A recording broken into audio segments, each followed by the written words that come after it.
Նուբարաշենի բանտում կալանավոր է ինքնասպան եղել։ Արդարադատության նախարարության քրեակատարողական ծառայությունից հայտնում են, որ 54-ամյա ԶԽ-ն ինքնաշեն պարանով կախվել է։ Այս տարվա 4 ամիսների ընթացքում սա արդեն 10-րդ մահն է բանտերում, 5-րդ ինքնասպանությունը։ Շարունակում են պնդել, որ քրեակատարողական հիմնարկներում վիճակը շատ է վատ տարածել, հենց այս իշխանությունների օրոք։ Այսպիսի վիճակ ես չեմ հիշում ոչ մի ժամանակ, մենք տարիներ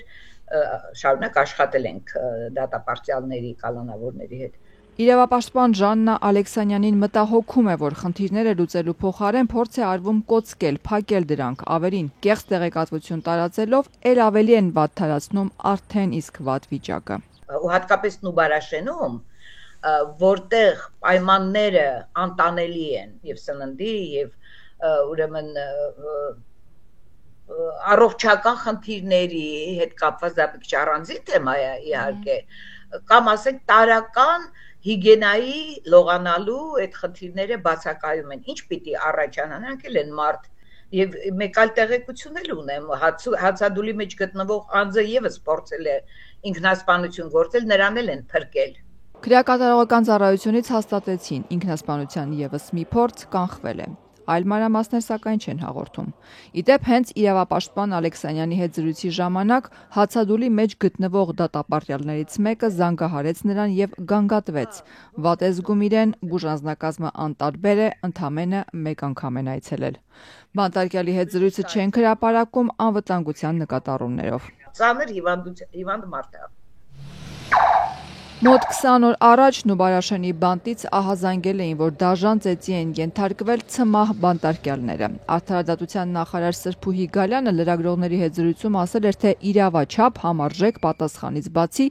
որևէ այլ բան չի կարող կիրառվել։ Ընդհանրապես ստանդարտ գործողություն խցերի Իրավապաշտպան Ալեքսանյանին դեռ այն ժամանակ էր վրդովեցրել նախարարի այս խոսքերը, երբ առանց ծառայողական քննության Գալյանը արդեն եզրակացություններ էր արել։ Իրավապաշտպանը շարունակում է պնդել, հատկապես Նուբարաշենում վիճակը սարսափելի է։ Ինձ ասել են, որ 1 ամիսից ավել է այսպես իրավիճակ է ոչ միայն ցմահների, այլև ներքևի հարկերի,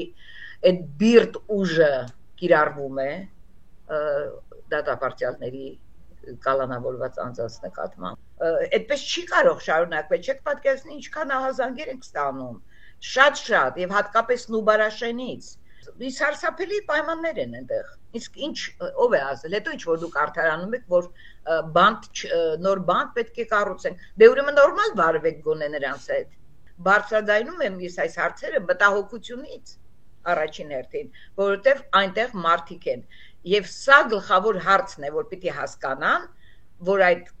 քրեակատարողական հիմնարկներում իրենց պատիժը կրում են մարդիկ։ Նուբարաշենի բանտում բռնության եւ կենցաղային անտանելի հակահիգիենիկ պայմանների մասին փաստել էին նաեւ անկախ դիտորդները, որոնք տեղից լուսանկարներ էին հրապարակել։ Պարբերաբար բանտերից զանգեր ստացող Ալեքսանյանը պնդում է, փակ ռեժիմի տակ գտնվող մարդը արժանանում է խտրական վերաբերմունքի, բախվում է անլուծելի խնդիրների, ստիպված դիմում ծայրահեղ քայլերի, հացադուլի, ինքնասպանության։ Անցած տարվա վիճակագրությունն էլ մտահոգիչ էր՝ 12 մահ, հացադուլի դիմաց 298 եւ ինքն իրեն վնասած 200 բանտարկյալ։ Իրավապաշտպանները պնդում են, այս թվերը այն մասին են, որ պետությունը բավարար ջանքեր չի գործադրում նվազագույնի հասցնելու բանտերում մահվան ինքնավնասումների վիճակագրությունը։